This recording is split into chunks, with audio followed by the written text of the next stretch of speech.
So in this lecture, we are going to discuss about your electrical safety in a substation. Before starting that, in last lecture we have already discussed about the transformer type substation. ठीक आहे, आपण last लेक्चरला transformer type substation study केलेला आहे. Just overview करून घेऊया एकदा. So याच्यामध्ये आपण लास्ट लेक्चरला बघितलं 11 kV जनरेटिंग स्टेशन आहे. Then with the help of this step up transformer which is located in the substation which is known as step up substation. ठीक है, that 11 kV step up to 220 kV, then it is given to the primary grid substation, then it will again step down with the help of secondary substation, then given to the distribution station or distribution substation. ठीक है, हे तुमचं transformer type substation आहे. Then याच्यामध्ये already आपण पाहिलेलं आहे. Then next आहे सिम्बॉल्स. ठीक आहे, आपण सिम्बॉल्स पाहिले. Symbols which is used in a substation. जे काही आपण इक्विपमेंट यूज करतो सबस्टेशन मध्ये सिम्बॉल्स आपण लास्ट लेक्चरला डिस्कस केलेले आहेत. ठीक आहे, ते सिम्बॉल परत एकदा ओव्हरलॅप करून घेऊया. देन नेक्स्ट आहे आपला कंडक्टर्स, म्हणजे जे काही तुमचं कनेक्शन्स आहेत. ठीक आहे, म्हणजे कोणत्या वेने आपण डिस्ट्रीब्युशन किंवा ट्रान्समिशन सिस्टम कनेक्ट करू शकतो त्याच्या मेथड्स आहेत. त्याच्यामध्ये फर्स्ट होता डीसी सिस्टम.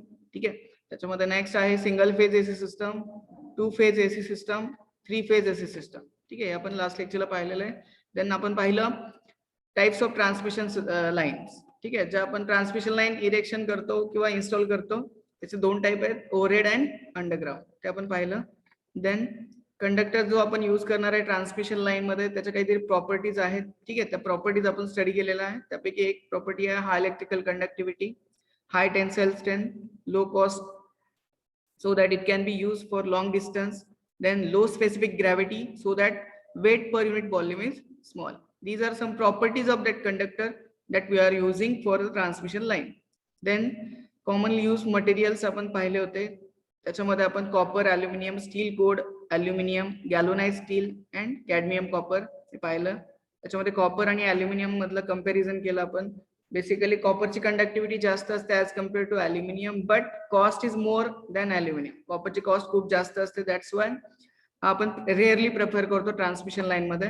मॅक्सिमम आपण प्रेफर करतो aluminium with its cheap cost and light weight. ठीक आहे, as compared to your copper. But conductivity of aluminium is 60% less than that copper. ठीक आहे, कॉपर पेक्षा 60% त्याची कंडक्टिव्हिटी कमी असते. बट तरी सुद्धा आपण कॉस्ट इफेक्टिव्ह मुळे अल्युमिनियम यूज करतो. जसं की तुमचं ACSR कंडक्टर झाला किंवा स्टँडर्ड कंडक्टर झाला. ठीक आहे, नेक्स्ट आपल्याला या लेक्चर मध्ये स्टडी करायचं आहे जनरल सेफ्टी रूल्स. ठीक आहे, सेफ्टी किंवा सबस्टेशन मध्ये सेफ्टी का इम्पॉर्टंट आहे. ठीक आहे, त्याच्यामध्ये फर्स्ट आहे इथे बघू शकता तुम्ही, the safety to be needed in electrical process, that is generation, transmission, distribution. ठीक आहे, at the end of use of electrical energy, safety management and monitoring. ठीक आहे, म्हणजे आपण जे काही इलेक्ट्रिकल जनरेशन, ट्रान्समिशन किंवा डिस्ट्रीब्युशन स्टेशन मध्ये इलेक्ट्रिकल सेफ्टी खूप इम्पॉर्टंट आहे.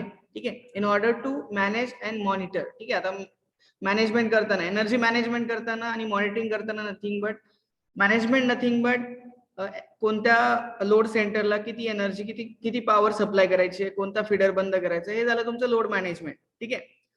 Then monitoring, nothing but you have to monitor all the parameters in a substation. आता पॅरामीटर्स कोणते आहेत, इनकमिंग व्होल्टेज किती आहे, इनकमिंग फ्रिक्वेन्सी किती आहे, त्याच्यामध्ये पॉवर किती आहे, current, voltage, all that parameter that you have to monitor. आता हे मॉनिटर आणि मॅनेज करत असताना you have to follow the safety procedure. हे तुम्हाला सेफ्टी प्रोसिजर फॉलो करावी लागते. आता आपल्या इथे इंडस्ट्रियल पर्सन आहेत. ठीक आहे, म्हणजे इंडस्ट्रीमध्ये काम करणारे, MSCB मध्ये काम करणारे बरेच जण आहेत. ठीक आहे, बालाजी आहे का?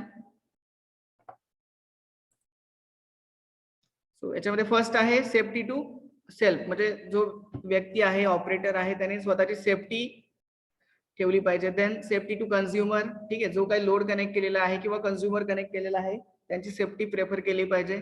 देन थर्ड आहे safety to equipments, apparatus and buildings. जे काही इक्विपमेंट्स आपण यूज करणार आहे मॉनिटरिंग साठी किंवा जे काही ॲपरेटस यूज करणार आहे आणि जे आपली बिल्डिंग आहे किंवा जे स्ट्रक्चर आहे त्याची सेफ्टी आपल्याला मेंटेन करायची आहे. देन सेफ्टी टू वर्कमन, जे काही वर्कमन करता काम करणारे ऑपरेटर सोडून जे काही बाकीचे वर्कर्स आहेत त्यांची सेफ्टी इम्पॉर्टंट आहे. Then safety to public.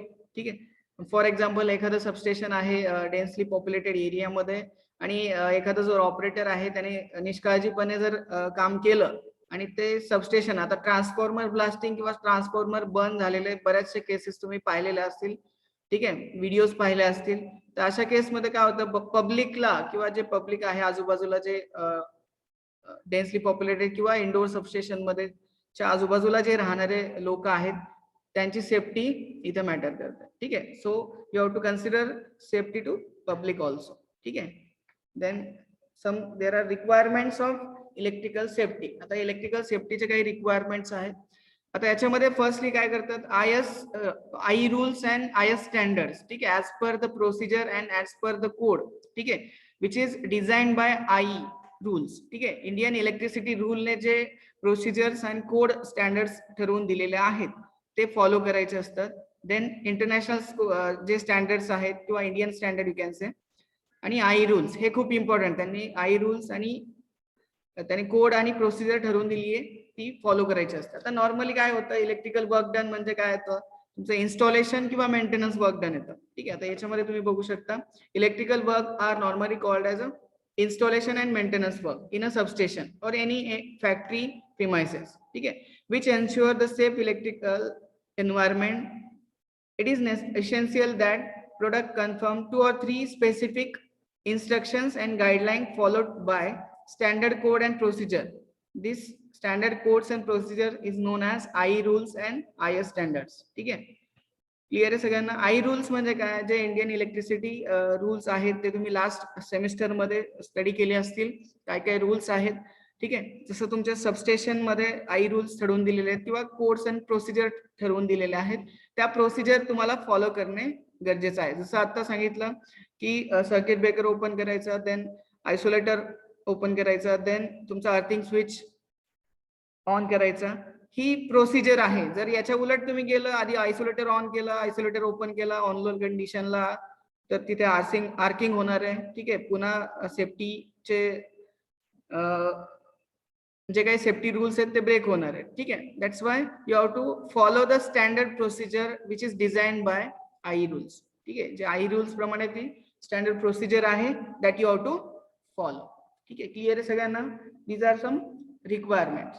Then next आहे याच्यामध्ये typical earthing resistance values for the substation according to I rules. ठीक आहे, आता याच्यामध्ये जर तुम्हाला वाटलं करेक्शन आहे काही तर सांगू शकता. ठीक आहे, फर्स्ट आहे याच्यामध्ये major power station. Major power station साठी जो अर्थिंग रेजिस्टन्सची व्हॅल्यू आहे तो 0.5 ओहम असला पाहिजे. हे these are the some standard values for earthing resistance according to I rules. ठीक आहे, so first of all major power station साठी अर्थिंग रेजिस्टन्स असणार आहे तुमचा, म्हणजे तो असला पाहिजे 0.5 ओहम. देन मेजर सबस्टेशन साठी it is about 1 ohm. Then minor substation म्हणजे तुमचे 11/440 वोल्टचे सबस्टेशन आहे. It can be that earthing resistance value can be 2 ohm. Then neutral that is bushing साठी अर्थिंग रेजिस्टन्स व्हॅल्यू आहे 2 ओहम. देन सर्व्हिस कनेक्शन, जे आपण service connection use करणार आहे त्याच्यासाठी अर्थिंग रेजिस्टन्सची व्हॅल्यू दिली आहे 4 ohm. Then medium voltage network और मीडियम व्होल्टेज कनेक्शन जे असणार आहे ट्रान्समिशन नेटवर्क त्याच्यासाठी अर्थिंग रेजिस्टन्सची व्हॅल्यू दिली आहे 2 ohm. Then LT lightning arrester, तुमचा LTचा LA असणार आहे त्याची अर्थिंग रेजिस्टन्सची व्हॅल्यू आहे 4 ओहम. ठीक आहे, देन नेक्स्ट याच्यामध्ये LT पोल साठी 5 ओहम अँड HT पोल साठी 10 ओहम. आणि टावर साठी जे आपण ट्रान्समिशन लाईनचे टावर्स इन्स्टॉल करणार आहे त्याच्यासाठी अर्थिंग रेजिस्टन्सची value it may vary from 20 to 30 ohm. ठीक आहे, याच्यामध्ये कोणाला काही करेक्शन्स असतील तर नंतर मला कन्सर्न करा. ठीक आहे, हे क्लिअर सगळ्यांना.